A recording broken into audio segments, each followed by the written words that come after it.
Hello friends, welcome to my channel Sonia Hindi club. पिछली video में हमने आदिकाल से रिलेटेड 30 PYQ किए थे। अब उससे आगे करते हैं। क्वेश्चन 31, इनमें से कौन सा विवरण सही नहीं है? सिद्धों की वाम मार्गी भोग साधना की प्रतिक्रिया में नाथपंथियों की हठयोग साधना प्रारंभ हुई। बी ऑप्शन, जैन साहित्य आचार, रास, फागु और चरित आदि शैलियों में रचा गया। ऑप्शन सी, हिंदी प्रदेश के पूर्वी भाग में जैन साधुओं ने हिंदी कविताओं के माध्यम से जैन मत का प्रचार किया। ऑप्शन डी, सिद्ध साहित्य बौद्ध धर्म की वज्रयान उपशाखा से विकसित हुआ। आंसर हो जाएगा सी। दिए गए विवरणों में से हिंदी प्रदेश के पूर्वी भाग में जैन साधुओं ने हिंदी कविताओं के माध्यम से जैन मत का प्रचार किया विवरण सही नहीं है। महावीर स्वामी द्वारा जैन धर्म का प्रचार भारत में तीव्रता से हुआ। आरंभ में इस धर्म का प्रचार बिहार, तिरहुत और अवध के प्रांतों तक ही सीमित था।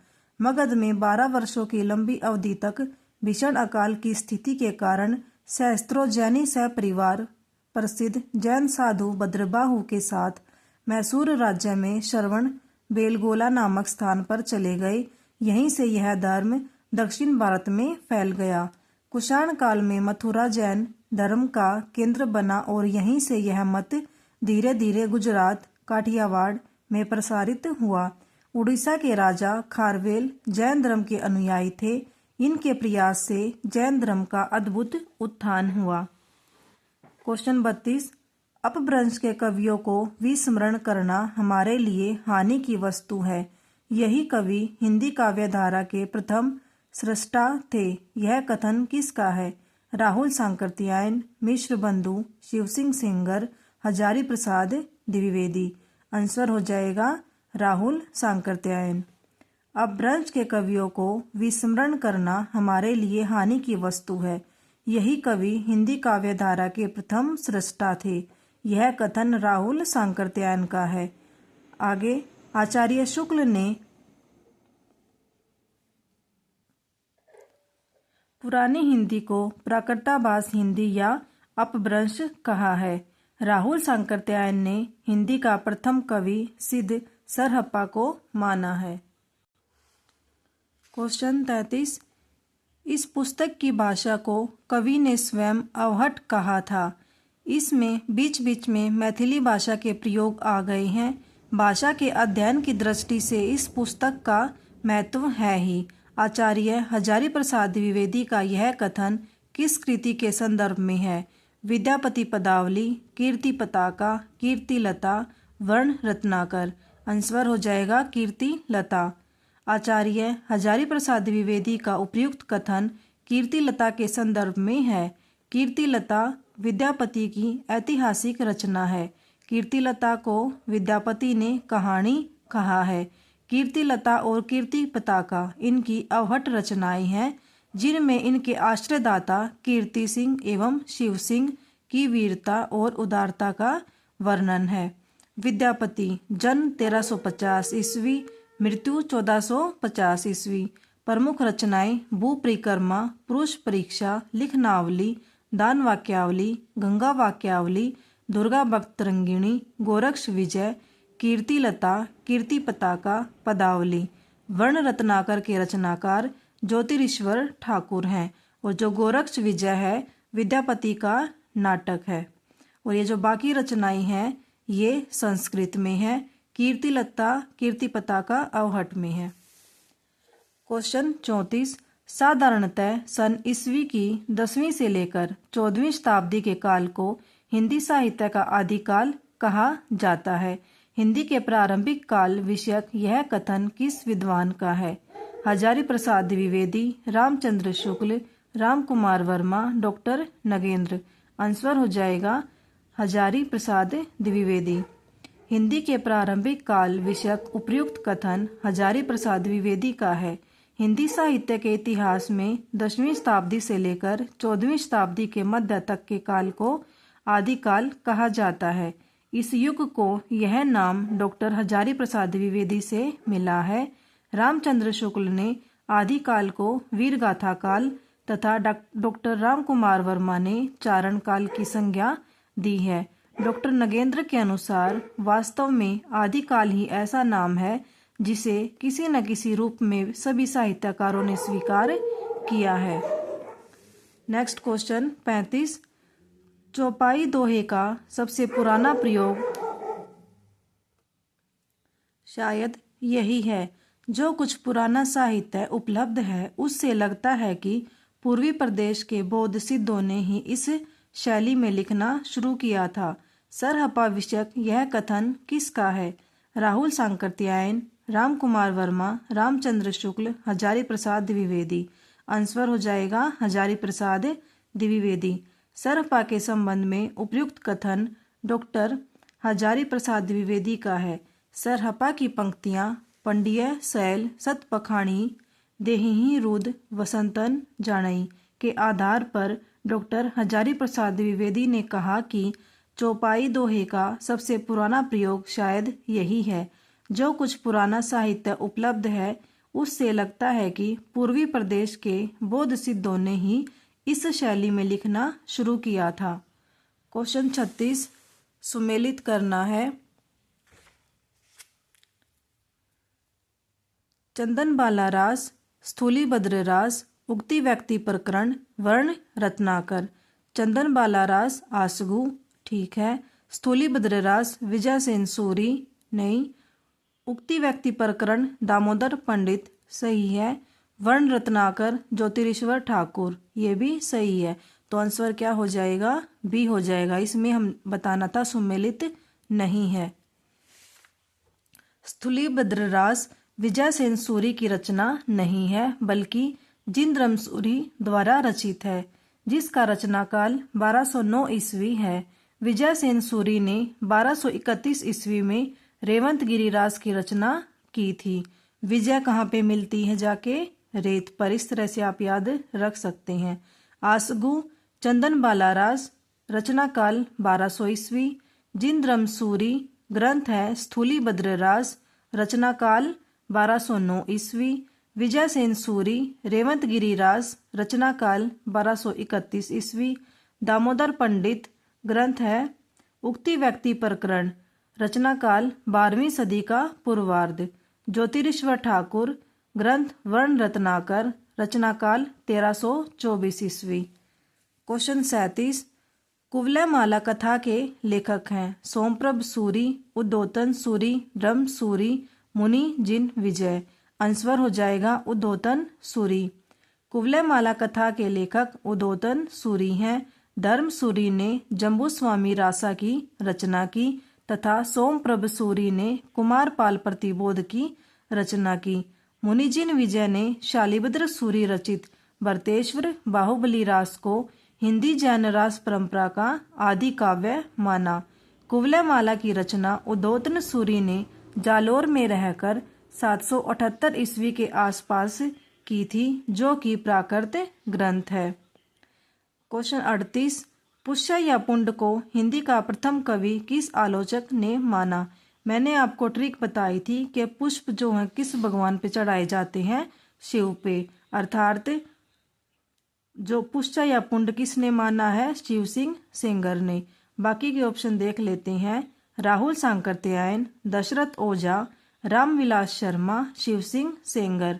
तो आंसर क्या हो जाएगा? शिव सिंह सेंगर।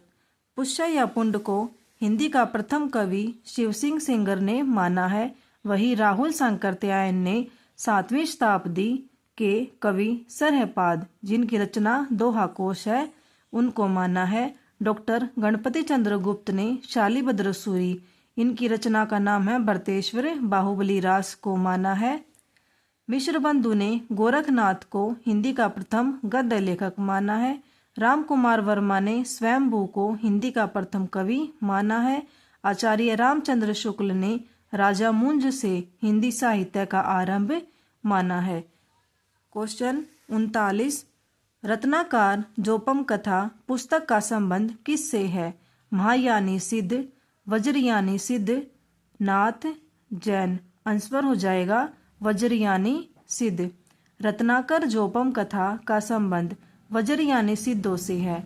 बौद्ध धर्म दो संप्रदायों में बट गया था, हीनयान शाखा, महायान शाखा। हीनयान शाखा को ही वज्रयान शाखा के नाम से जाना जाता है। बौद्ध धर्म में बढ़ते हुए तांत्रिक प्रभाव के चलते बौद्ध धर्म की एक नई शाखा के रूप में वज्रयान का विकास हुआ। इसमें मंत्रों एवं तांत्रिक क्रियाओं द्वारा मोक्ष प्राप्ति का विधान प्रस्तुत किया गया। बौद्ध धर्म की वज्रयान शाखा के कवियों द्वारा अपने धर्म का प्रचार प्रसार करने के लिए जो साहित्य जन भाषा में लिखा गया उसे सिद्ध साहित्य कहा गया। क्वेश्चन 40 जे हाल मिस्की मकुन तगाफुल दुराय नैना बनाए बतिया। इस प्रसिद्ध पंक्ति के रचनाकार हैं अमीर खुसरो, कबीर, रज्जब, मलिक मोहम्मद जायसी। आंसर हो जाएगा अमीर खुसरो। उपयुक्त पंक्ति अमीर खुसरो की है। खुसरो की प्रसिद्ध रचना मुकरियां है। अमीर खुसरो को तूती ए हिंद अर्थात हिंद का तोता कहा जाता है। खुसरो की प्रमुख रचनाएं खालिक बारी, पहेलियां, मुकरियां, दो सुखने, गजल आदि हैं। कबीर की प्रसिद्ध पंक्ति जब मैं था तब हरी नहीं, अब हरी है मैं नाही। रज्जब दादू दयाल के प्रिय शिष्य थे, जिस पर रज्जब ने एक दोहा लिखा, दाई जैसा गुरु मिला, शिष्य रजबसा जान। मलिक मोहम्मद जायसी प्रमुख सूफी कवि हैं, जिन्होंने पद्मावत जैसे महाकाव्य की रचना की। जायसी की अन्य प्रमुख रचनाएं हैं अखरावट, आखिरी कलाम, कहरनामा, चित्ररेखा आदि। क्वेश्चन 41 निर्भय भीम व्यायोग के लेखक हैं धनपाल, राजशेखर, धर्मपद सूरी, रामचंद्र सूरी। आंसर हो जाएगा रामचंद्र सूरी। निर्भय भीम व्यायोग के लेखक रामचंद्र सूरी हैं। यह रूपक ग्रंथ है जिसमें भीम द्वारा वनवास में बकासुर को मारने की कथा है। वनमाला नाटिका, मल्लिका मकरंद प्रकरण, यदुविलास नाटक, रघुविलास नाटक रामचंद्र सूरी के अन्य रूपक ग्रंथ है। रामचंद्र सूरी जैन आचार्य थे। इनका समय संवत 1145 ईस्वी से 1230 ईस्वी का है। इन्होंने संस्कृत में 11 नाटक लिखे हैं। इनके गुरु का नाम हेमचंद्र था। क्वेश्चन 42 निम्नलिखित में से कौन सा नाम सिद्ध परंपरा की योगिनी का नहीं बल्कि योगी का है? पुतलिपा, मणिभद्रपा, कनकलापा, लक्ष्मीकरा। जो मणिभद्रपा, कनकलापा और लक्ष्मीकरा हैं ये तीनों ही योगिनी हैं, लेकिन ये ऑप्शन जो है ये गलत है। तो आंसर क्या हो जाएगा? पुतलिपा। निम्नलिखित में से पुतलिपा सिद्ध परंपरा के अंतर्गत 78वें सिद्ध थे जो कि योगी थे। शेष विकल्पों में प्रयुक्त मणिभद्रपा, कनकलापा एवं लक्ष्मीकरा सिद्ध योगिनियों के नाम है। सिद्ध साहित्य का समय 8वीं से 13वीं शताब्दी तक माना जाता है। इनका संबंध बौद्ध धर्म की वज्रयानी शाखा से माना जाता है। क्वेश्चन 43 हिंदवी शब्द का प्रथम प्रयोग किस इतिहासकार ने किया है? Ramchandra Shukla, Ibn Battuta, Abu Saeed, Badayuni. Answer हो जाएगा अबू सईद। हिंदवी शब्द का प्रथम प्रयोग अबू सईद ने किया है। कुछ स्थानों पर इसका सर्वप्रथम प्रयोग अमीर खुसरो, जिनका जन्म 1253 ईस्वी, मृत्यु 1325 ईस्वी को हुआ, की पहेलियों तथा मुकरियों में माना गया है। कुलचुरी राजवंश की 7 नायिकाओं के नखशिख वर्णन से संबंधित ग्रंथ है। उक्ति व्यक्ति प्रकरण, राउर बेली, कुबले माला कथा, वर्ण रत्नाकर। आंसर हो जाएगा राउर बेली। कुलचरी राजवंश की 7 नायिकाओं के नखशिख वर्णन से संबंधित ग्रंथ राउर बेली है, जिसके रचनाकार रोड़ा कवि हैं। यह एक शिलांकित कृति के साथ साथ चंपू काव्य है, अर्थात गद्य पद मिश्रित रचना है। वर्तमान में यह कृति मुंबई के प्रिंस ऑफ वेल्स संग्रहालय में सुरक्षित है। उक्ति व्यक्ति प्रकरण दामोदर शर्मा द्वारा रचित हिंदी व्याकरण का पहला ग्रंथ है। इसका रचनाकाल 12वीं शती का पूर्वार्ध माना जाता है। वर्ण रत्नाकर के रचनाकार ज्योतिरीश्वर ठाकुर है। इसकी भाषा मैथिली है। ठाकुर मिथिला के कर्नाटक वंश के राजा हरिसिंह देव के दरबारी कवि थे। कुवलयमाला कथा के रचनाकार उद्योतन सूरी हैं। क्वेश्चन 45। काम भाव और शरीर का सौंदर्य उनके यहाँ उत्सव रूप में है। विद्यापति के संदर्भ में यह कथन किसका है? राम स्वरूप चतुर्वेदी, डॉक्टर नगेंद्र, बच्चन सिंह, रामचंद्र शुक्ल। आंसर हो जाएगा राम स्वरूप चतुर्वेदी। उपयुक्त कथन राम स्वरूप चतुर्वेदी जी द्वारा हिंदी साहित्य और संवेदना का विकास पुस्तक से उद्धृत है। विद्यापति के संदर्भ में कहे गए विद्वानों के कथन निम्न है। आध्यात्मिक रंग के चश्मे आजकल बहुत सस्ते हो गए हैं। उन्हें चढ़ाकर जैसे कुछ लोगों ने गीत गोविंद को आध्यात्मिक संकेत बताया है, वैसे ही विद्यापति के इन पदों को भी किसने कहा है? रामचंद्र शुक्ल ने। किसके बारे में? विद्यापति के बारे में। आगे श्रृंगार रस के सिद्ध वाक कवि किसने कहा? हजारी प्रसाद द्विवेदी ने। जातीय कवि किसने कहा? बच्चन सिंह ने। क्वेश्चन 46। अपभ्रंश में दोहा काव्य की परंपरा का आरंभ किस कवि ने किया? हेमचंद्र, जोइंदू, धनपाल, सोमनाथ। आंसर हो जाएगा जोइंदू। अपभ्रंश में दोहा काव्य की परंपरा का प्रारंभ जोइंदू ने किया। परमात्मा प्रकाश एवं योगसार इनकी प्रमुख रचनाएं हैं। दोनों रचनाएं 6ठी सदी के धर्म दर्शन एवं इंद्रिय निग्रह को आधार मानकर लिखी गई हैं। हेमचंद्र अपने समय के सबसे प्रसिद्ध जैन आचार्य थे। इन्हें प्राकृत का पाणिनि कहा जाता है। इनके प्रमुख ग्रंथ हैं शब्दानुशासन,